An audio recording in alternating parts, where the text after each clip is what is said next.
Hello and welcome to Patito's Gang. I'm Nenna Jemie. Nigeria's presidential elections are just around the corner. So many of us are actually wondering, how can we make our votes count? Well, today the gang gives us a bit of insight on making our votes count in 2019. Let's hear from them.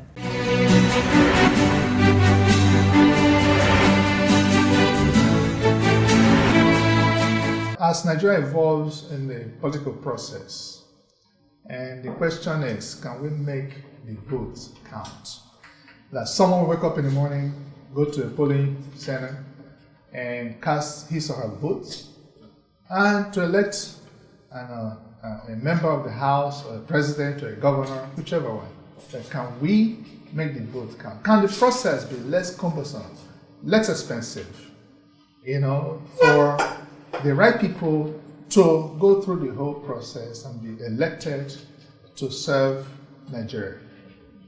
I think that the electoral process has undergone some innovations. And I believe that the present innovative process can take us to where we are going, provided that there is enough education. Because I like that word. Provided there's enough education. Yeah. Because what we lack is political education. Political education and the education and the process. Yeah. The political parties send their agents.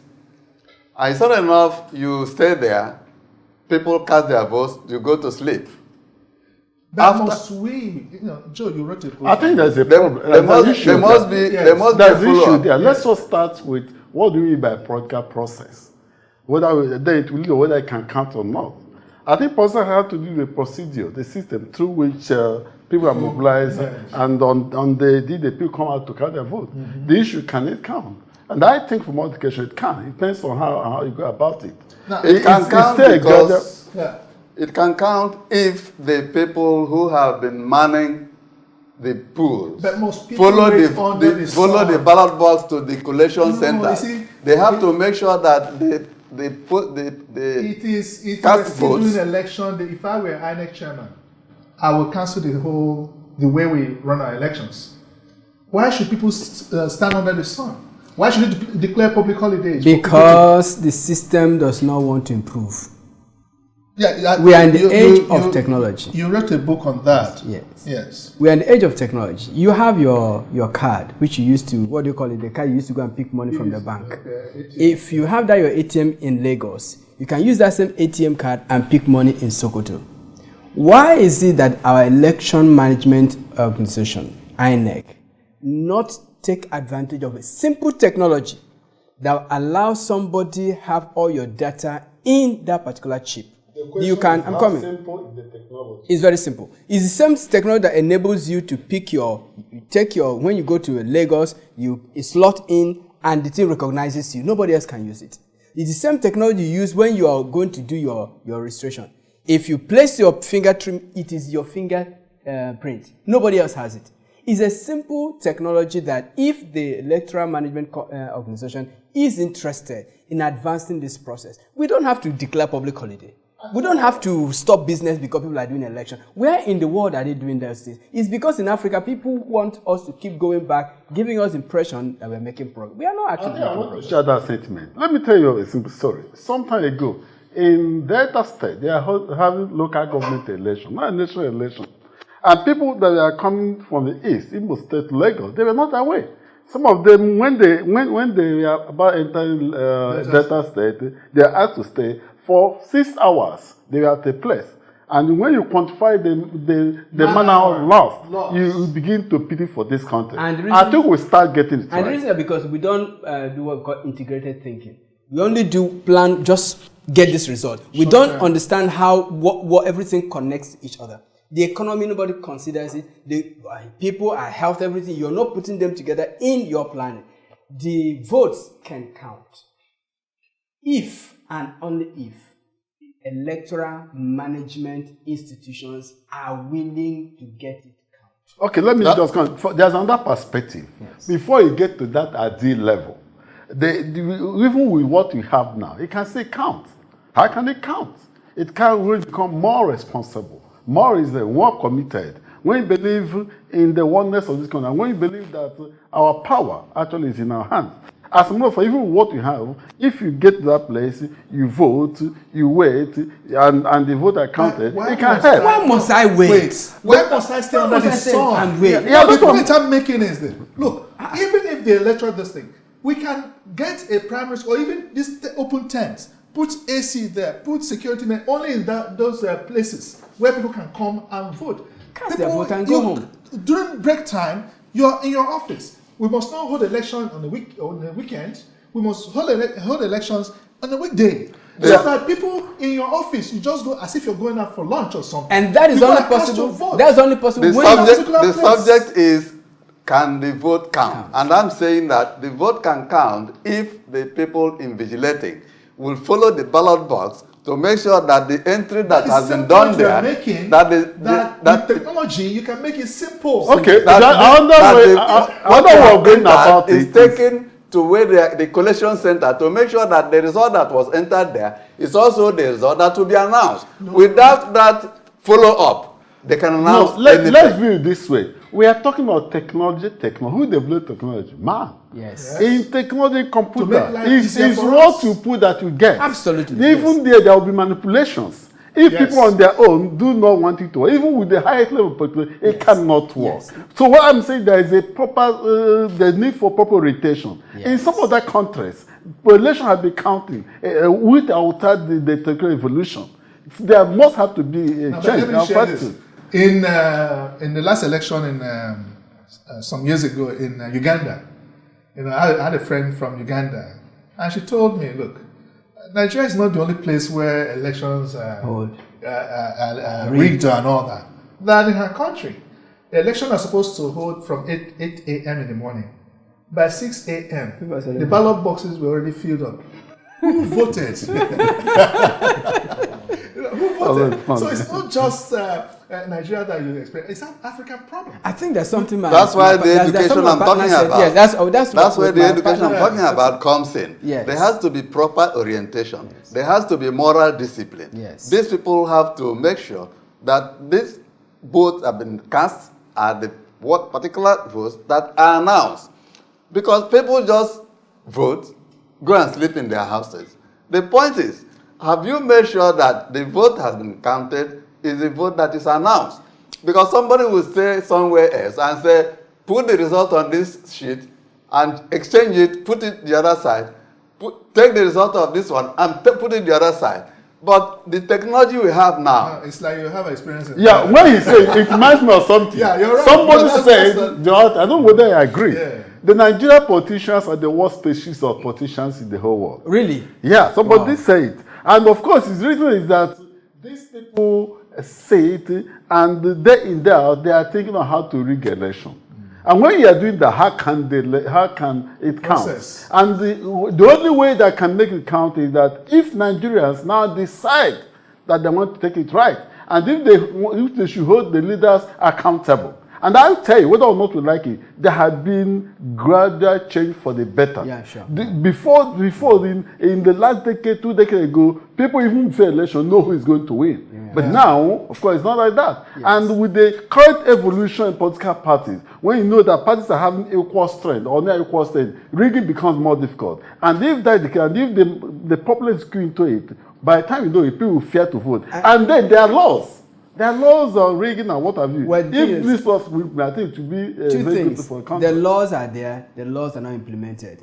And also, taking from what you said, there's been a lot of improvement. There's what these NGOs do Swift count, which electoral monitoring groups, it gives you an idea of the number of people that actually came to a polling station, the number of people who actually counted, voted, and before the election management organizations actually transmit they have an idea. So there's an improvement in technologies. All we need to do is to build on that. And like my colleague said, political education is key. Political parties should be able to educate their people. But of course, when the political parties, the actors themselves, they are only interested in winning by all means. So the kind of education they're going to give to people is the education to ensure that they win by hook or by crook, and that is where the problem all right, is. hold it there. When we return, we'll go on a short break. When we return, we take it up from that education process because very, very important. How do we educate the people, to be more politically aware? We'll be right back. Don't go away.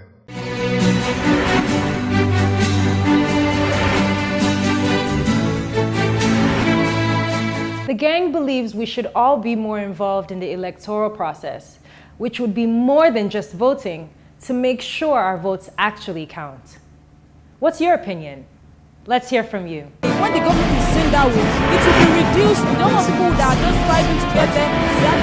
For 2019 election that is coming, I am confident based on what happened in 2015 that as youth who is seeing how things are going in the country, that our vote will count.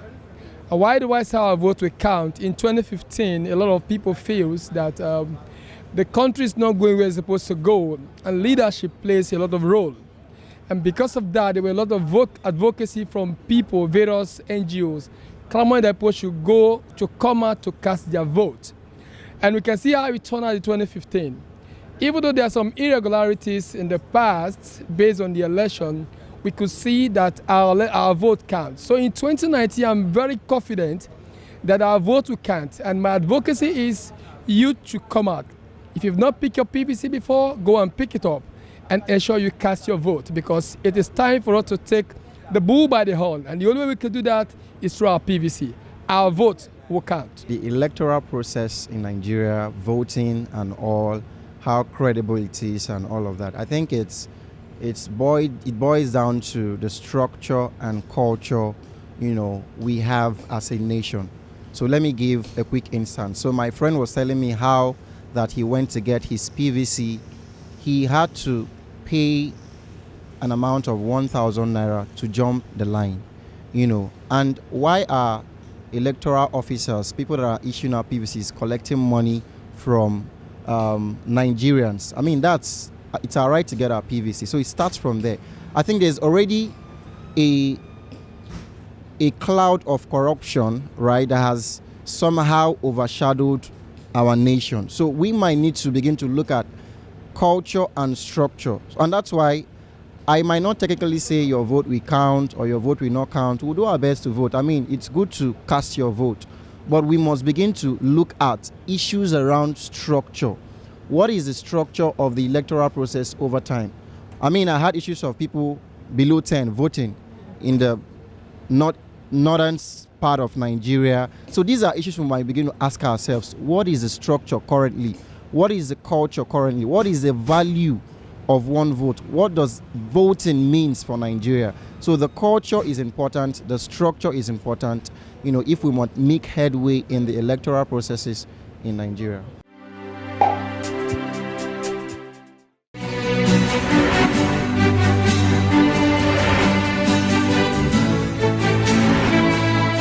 We're still looking at the electoral process and whether our votes will count or not. Just before we went on break, we were talking about political education. I read something in the social media some time ago that the worst illiterate is someone who is not politically aware or who is a political illiterate. And how do we get the electorate more educated to be politically, especially politically aware, and the role of INEC and political parties in this education process? I think I like that phrase, political literate. It's not that. The issue is not even the role of INEC or the role of political, the role of government. There are these organizations. Government. There are this. Is INEC government? Yes, government. government. INEC is government. Agency of government. Okay, It's an agency. Let's not go into an agency of government. Now, there is this government agency. I think it's called NOA. National Orientation Agency. Yeah. I think one wonders what actually is that agency doing? What's the problem? Is the problem of lack of personnel or lack of manpower or lack of finance?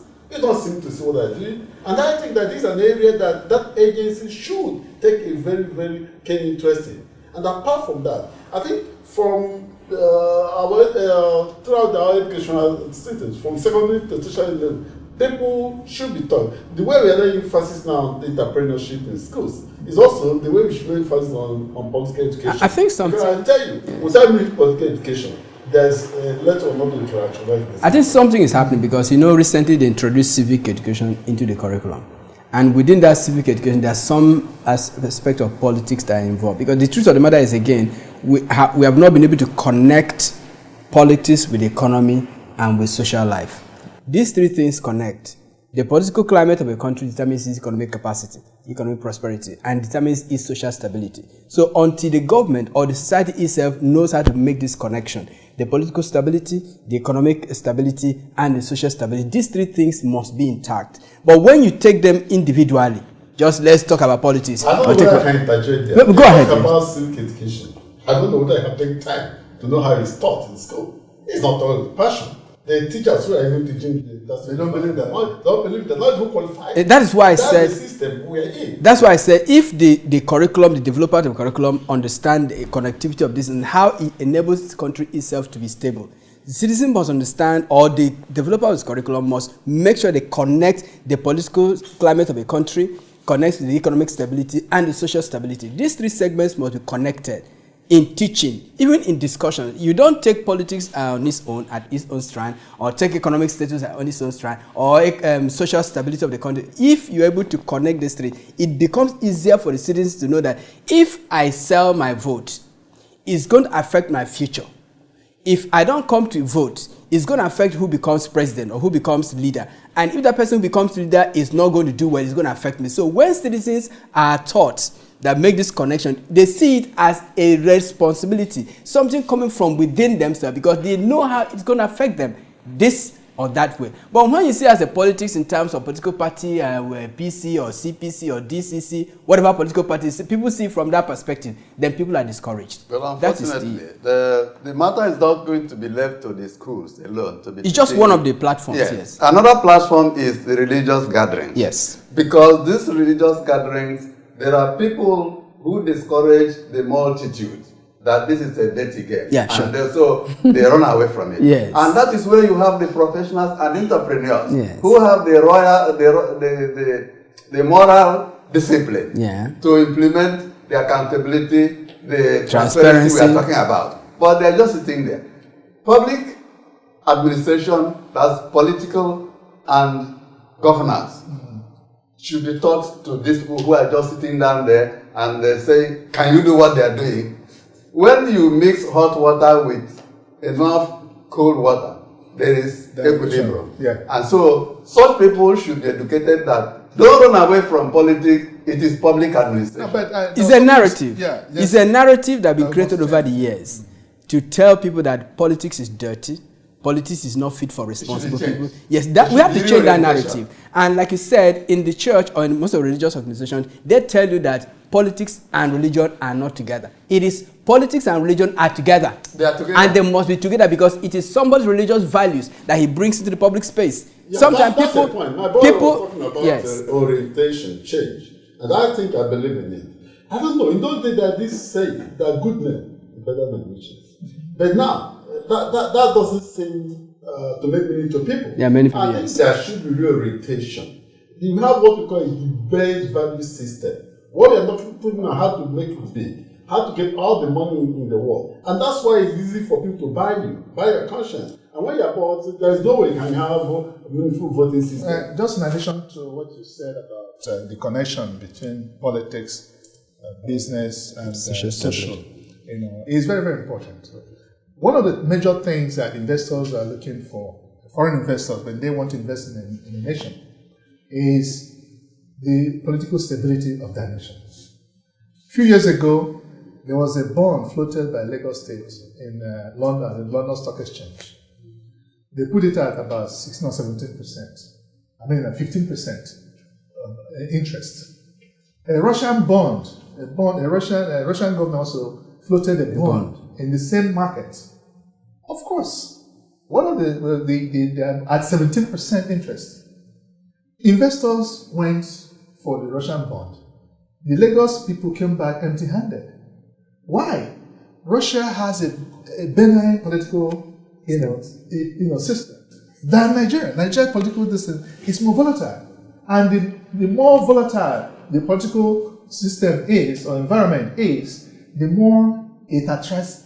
It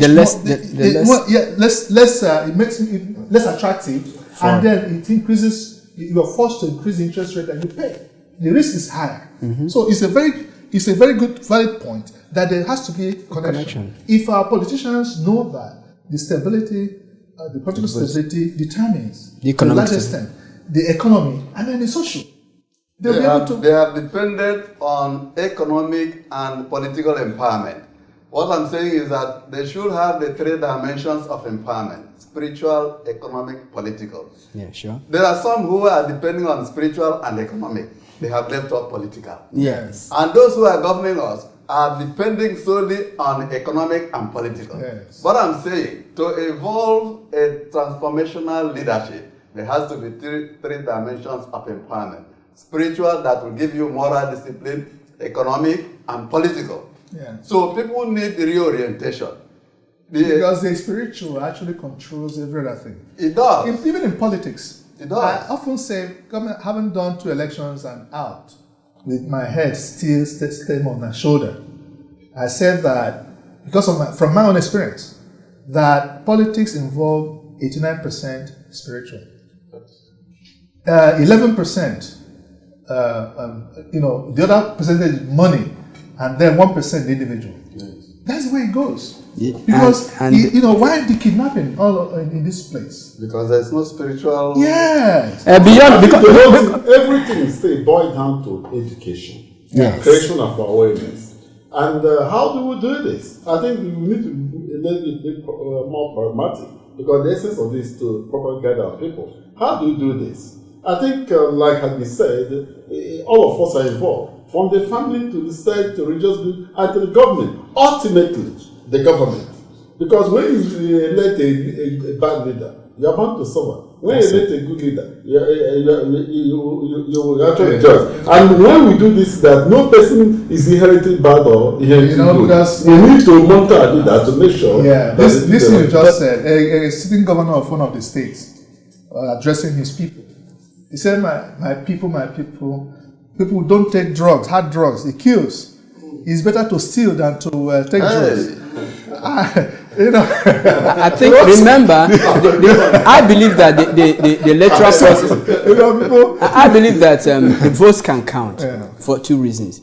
If the politicians become less desperate, if the citizens take responsibility for what happens to the votes.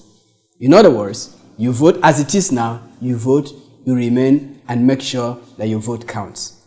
For now, at this level of technology we're operating, vote, cast your vote, stay and make sure that your follow vote, them to the collection center. And make sure, make sure they don't exchange the box. You know what? You can't even go to the major You can't go there. They will not allow you to do it. If you're not a party agent. Yes. That's the party agent. No. They have to be re-educated. No, because one is that one of my party agents was beaten to almost to pop. I had to pay hospital bill to revive. I even thank God that the man didn't die. So he said, which party? They asked me at the gate during the state collection center. Which party? He said SDP. He thought that it was PDP that my agent said. Not knowing it was. He said, when the guy entered, he said, he came back. Hey, which party did you represent? He said SDP. And I said, and what are you doing here? He said, he's the state agent. Punched him.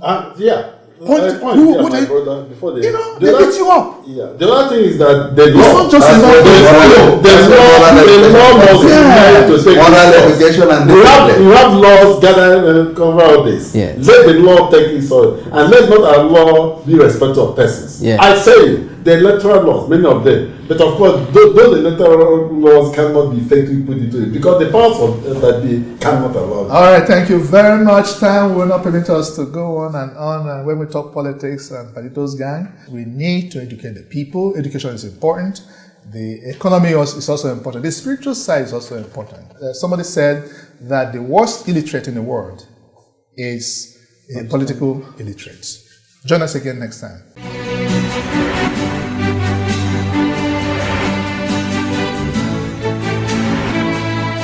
In conclusion, the gang suggests a process to hold Nigerian political parties responsible for their decisions and their actions. Well, that's all that we have time for today on Patito's Gang. Thank you for joining us. We hope you found today's episode to be informative and enlightening. Join the conversation. Be sure to follow us on all our social media pages displayed right there on your screen. I am Nenna Jemie. And until next time, take care and be well.